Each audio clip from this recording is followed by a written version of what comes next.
Dear learners, welcome to EPG Pathshala. I am Munish Ahlawat from Institute of Hotel Management, Dehradun. Today, we shall be taking module number 40, title Chinese Cuisine, under paper Food Production, Operations and Management. The learning objectives of this module are to learn about China and its demography, to learn various Chinese equipments, to learn regional cooking styles of China. Introduction to Chinese cuisine. The Chinese have been intrigued with the art of cooking for centuries, from the proper selection of ingredients to the use of specific methods and tools. Nearly 3000 years ago, the fascination became apparent when China's first recipe were conceived. Today, it has been estimated that at least 80,000 dishes have been created. Attention to detail is an integral part of preparing a Chinese dish. The food is expected to appeal to both the eye and the palate. The colors should be aesthetically pleasing. The fragrances should arouse the senses, and the ingredients should be uniform in size. And all of these elements should be aimed towards creating balance. The approach of Chinese cuisine can be traced back to historical events as well as religious and philosophical systems that have been in place in China for centuries. The importance of cuisine in China is evident as early as the Tang dynasty, with creation of both the first known cookbooks and nutrition text. During the Song dynasty, China experienced a significant high in prosperity. The abundant economic and cultural growth resulted in spurring interest in cuisine. Chinese food writers, cooks, nutritionists, merchants, and wealthy consumers took part in creating a style of cooking and eating. In 1911, China became a republic when the dynasty system was overturned. Western influences flourished by the 1920s, bringing such delicacies as French-style custard tarts, ice creams, and European utensils and appliances. By the end of the 1970s, China strove to regain the culinary brilliance it had once experienced during the centuries of imperialistic regime. The depression of civil war and devastation never destroyed China's interest in the quality of food and its preparation. With indigenous ingredients as well as those introduced from other societies, China has enhanced its distinct cuisine. Foreign trade, war, and invasion introduced foodstuff to the Chinese palate that were traditionally unavailable. Trade during the Tang dynasty introduced items such as eggplant, spinach, pumpkin, dill, nutmeg, saffron, and peppercorns. Peaceful times experienced during the Ming and Qing dynasties influenced numerous voyages and extensive foreign trade. A variety of items were brought into China through these travels.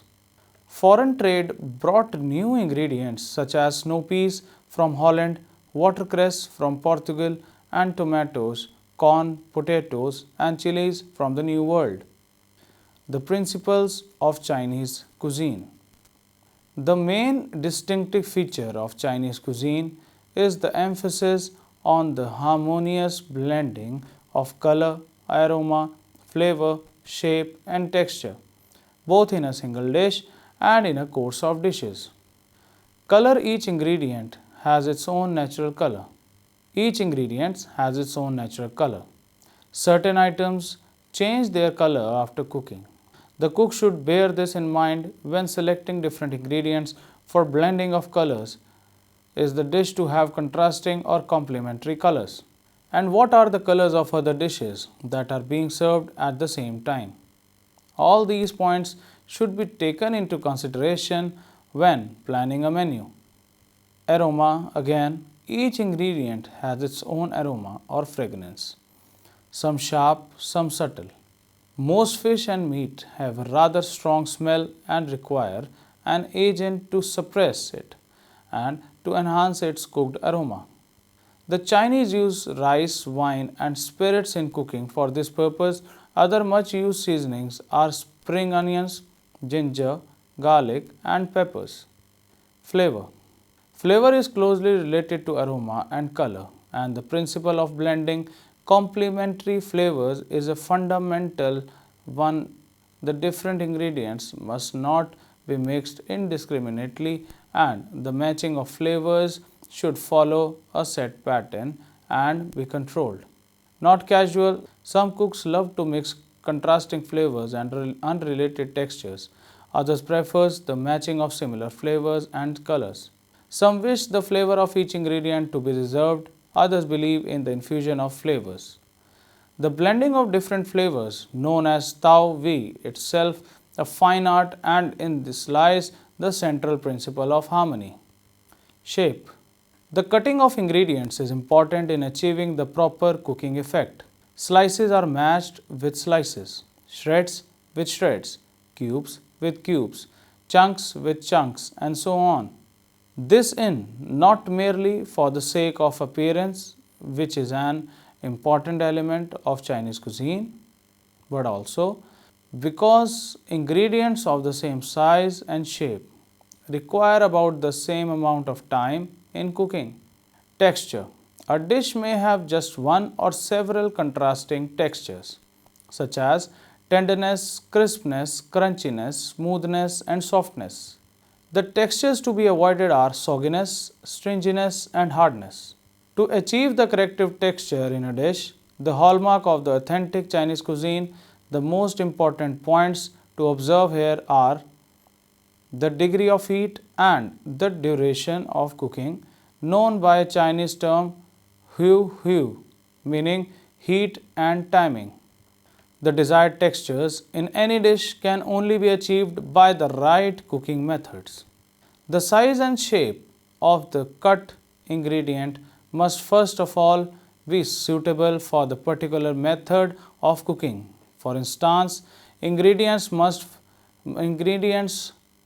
for quick stir frying should be cut into small thin slices, shreds, or small cubes, never large thick chunks. You will have noticed that a Chinese dish is usually made up of more than one ingredient. This is because when a single item is cooked on its own, it lacks contrast and therefore harmony. For centuries, Chinese cooks have understood the importance of the harmonious balance in blending different flavors. The principle of blending complementary or contrasting colors, flavors, and textures is based on the ancient Taoist school of philosophy, known as the yin-yang principle, which practically governs all aspects of Chinese life and has been the guiding principle for all Chinese cooks. Consciously or unconsciously, every Chinese cook, from the housewife to the professional chef, works to the yin-yang principle, that is, harmonious balance and contrast in the conspicuous juxtaposition of different colors, aroma, flavors, shapes, and textures achieved by varying the ingredients, cutting techniques, seasonings, and cooking methods. Another characteristic of Chinese cuisine is the Chinese belief that all foods are also medicines. The overriding idea is that the kind of food one eats is closely relevant to one's health. This Taoist approach classifies all foods into those that possess the yin, meaning cool quality, and those that possesses the yan, or hot quality. When the yin-yang forces in the body are not balanced, illness results. To combat this disorder, it is necessary to eat foods that will redress the balance. This belief was documented in the 3rd century BC at the inception of herbal medicine, and the recognition of the link between nutrition and health. And it is still a dominant concept in Chinese culture today. The yin yang principle can also be seen in the basic dualism of nature. Yin is feminine, dark, cool, and passive. Yang, in contrast, is masculine, bright, hot, and active. But unlike the dualism of the Western world, in which good and evil are in perpetual conflict, yin and yang complement each other and forms a harmonious pair as symbolized by the interlocking figures within a perfect circle. Over the year, as the yin-yang principle developed along dualist lines, it was combined with the five-element concept of the neutralism school of thought, which held that nature is made up of varying combinations of five elements of nature: metal, wood, water, fire, and earth. The parallel to the four elements of the ancient Greek, earth, fire, air, and water, is striking. Regional cooking styles of China. Chinese cuisine is characterized by four distinctive cooking styles: Northern, Beijing Peking style; Southern, Cantonese style; Eastern, coastal Shanghai style; and Western, inland Sichuan style, with numerous variations of each style within each region. Situated in the eastern part of Asia, China encompasses an area larger than 3 million square miles, 8 million square kilometers, with miles of mountainous terrain. The spacious territory is home to many rivers, thousands of lakes, and a long coastline on the Pacific Ocean. China is one of the largest countries in the world with a population of more than 1 billion people. Only 10% of China land is used for cultivation purposes. At times, dramatic shifts in temperature and climate wreak havoc on its generally abundant agriculture. The ever-growing population and expanding cities threaten to inhabit even more of the already inadequate space. Raising animals such as cattle and sheep is made difficult due to insufficient pasture land. Considering that China is roughly the size of the United States, it isn't hard to imagine its diversity. Each of its regions, northern, southern, eastern, coastal, and western, have different climatic and geographical characteristics, and, as with any territory, changes inspire each region's culinary development and preferences. Northern China. In the north, China is relatively cold and arid, with a typically dry level of terrain. The Beijing Peking province sees frigid winter weather, leading to a growing season that is much shorter than that of other regions. Having been the site of the imperial court, the northern cuisine exemplifies creativity, ingenuity, and sophistication. The lavish and traditional three-course Peking duck, served with spring onions and hoisin sauce, is an example of the intense seasoning in a simple, delicate manner, but is also well known for its pungent, sweet and sour dishes. Typical crops include wheat, corn, soya beans, bok choy, napa cabbage, root vegetables, eggplants, persimmons, pomegranates, peaches, pears, apples, grapes, and jujube dates, chestnuts, walnuts, and peanuts are also grown in this area. These ingredients, along with garlic, green onions, and dark soya sauce, lend distinct flavor principles to the area. Wheat items such as noodles, breads, dumplings, and pancakes are common. Mongolian influences are also still apparent in the region's dishes. Specifically, the use of lamb and mutton, the commodity of barbecue, meat dishes, and fire, not specialities, one dish meals, reminiscent of fondue. Hot pot meals include custom blended condiments for each diner and platters of meat and vegetables. Diners use chopsticks to dip the food items into simmering liquid, both oil, etc., and then place the food into their bowls, to which they can add flavoring and or condiments. Mongolian barbecue is similar, except the ingredients are grilled and placed in buns for eating. Southern China. The hills and low mountains of the southern region are scattered with a number of rivers, lakes, and streams, with a small portion of the land flat enough for row cropping.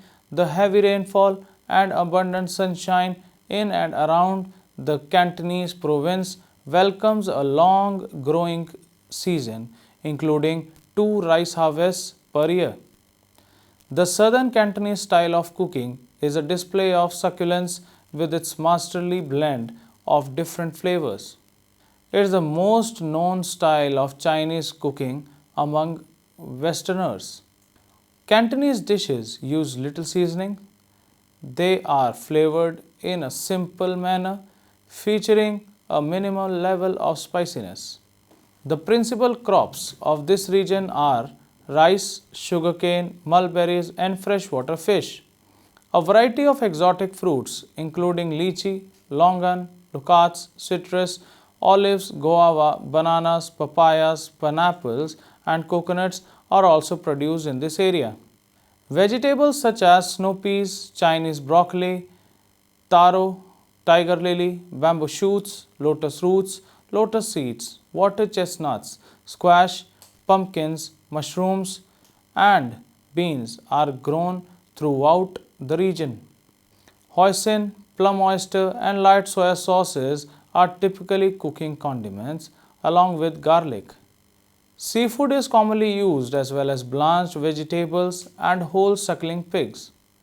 The Cantonese prefer quick cooking styles such as stir frying and steaming to highlight the natural flavor, color, and texture of the fresh ingredients. Additional cooking techniques used in the Cantonese region are barbecuing, roasting, and simmering. Foods are oftentimes undercooked to bring out the natural flavors. Dim sum and lacquered meats are popular preparations in the area. Eastern China. The mild climate of eastern coastal region results from hot, humid summers and short, moderate winters. The low flat terrain in the Shanghai province provides for productive agriculture and ample fishing. In the eastern region, along with the coast, Shanghai and its neighbor Fujian rely heavily on soy sauce, sugar, and ginger for flavoring agents. Fujian is known for producing the most highly regarded soy sauce in China. Natural flavors are accentuated by keeping dishes light and delicate to emphasize the fresh ingredients. Eastern chefs prefer stir frying, steaming, red cooking, and blanching. Pickling and curing are often used to preserve meat and vegetables. This land of fish and rice is abundant in freshwater and saltwater fish and seafood, specifically carp and crabs. Livestock is also commonly raised here, including chickens, ducks, pigs, and cattle. The primary food crops include rice and wheat. Barley, corn, maize, and sweet potatoes are the region's secondary crop. Additionally, a variety of bamboo shoots, beans, melons, gourds, squashes, and leafy vegetables, as well as peaches, plums, and grapes, are cultivated in eastern China. Western China. The western region of China sees very little rainfall, while the inland areas of this region experience monsoon conditions. Depending on the location, agriculture can be very productive with a growing season lasting nearly all year. In the western parts, the landscape mainly consists of mountainous ground or enclosed desert basins with extremely dry conditions. Like little farming is achieved. Irrigation is essential to successfully make use of the land. The western inland region of Sichuan is revered for its highly seasoned dishes. The most prominent dishes are hot and sour and are often oily, a possible influence of neighboring India and Pakistan. The area encompassing the Sichuan province raises a significant amount of poultry as well as the largest number of cattle and pigs in China.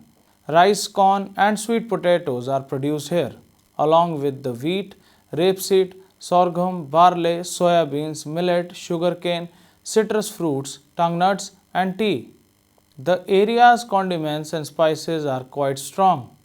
The chili, for example, appears in several forms: roasted and salt and ground fresh in pasta and infused in oil. Onions, garlic, dried citrus peel, ginger, dried black mushrooms and fungus, as well as sesame oil and fermented broad beans paste contribute to the cuisine's characteristic flavor. Beef, chicken, fish are prepared throughout the region. Although Sichuan cooking style makes use of all techniques, stir frying and steaming are most popular. Cooking techniques: red stewing, red cooking, hung shu. This technique is unique to Chinese cooking. The process involves cooking the food, usually pork, beef, ham, chicken, duck, or carp, in large quantities of soy sauce and water. It is similar to stewing. The soy sauce contributes to the rich taste and reddish brown color created by using this technique. Velveting, a process in which meat, fish, or seafood is coated with cornstarch, egg whites, rice wine, and salt. This is done to retain the moisture, producing a succulent dish. The coating also allows for sauce to adhere better to the finished dish. Lacquer roasting, a technique performed in the Cantonese region. The food items such as poultry, ribs, pieces of beef, or backbone receive several coats of a high sugar mixture, honey, corn syrup, maltose, or sugar with an oil or soy sauce. After roasting, the meat has a glossy, crispy finish with a subtle sweetness. Tools and equipments of Chinese cuisine. Tools for Chinese cuisine are fairly basic for centuries. China's cooks have invested a great deal of time and effort achieving certain results with minimum utensils. The principal implements are as follows: wok, all-purpose cooking vessel developed by the Chinese. The wok has a round bottom with high sloping sides. It is available in a variety of sizes and is made of materials such as cast iron, rolled steel, anodized aluminum, and stainless steel. Woks typically have one or two handles and are usually accompanied by a ring-shaped stand and a dome lid. The wok can be used for stir frying, smoking, steaming, deep frying, braising, and poaching. Its shape makes tossing ingredients easy and offers an extensive cooking surface. Chopsticks, Fazi. These cooking and eating utensils were created in China and are widely used in Asia, specifically China, Japan, Korea, Vietnam, and Thailand. They range in sizes and materials: bamboo, ivory, plastic, or lacquered wood. Long chopsticks are used for stir frying or deep frying. Shorter varieties of chopsticks are best suited for eating and for mixing batters, sauces, or marinades. Cleaver, Dai Do, Soi Do. A versatile instrument, the cleaver is used for cutting, tenderizing, and flattening. The Chinese cleaver comes in several sizes: light, used in chopping vegetables and seasonings; medium, used in cutting various ingredients; and heavy, used in cutting through tough, dense items.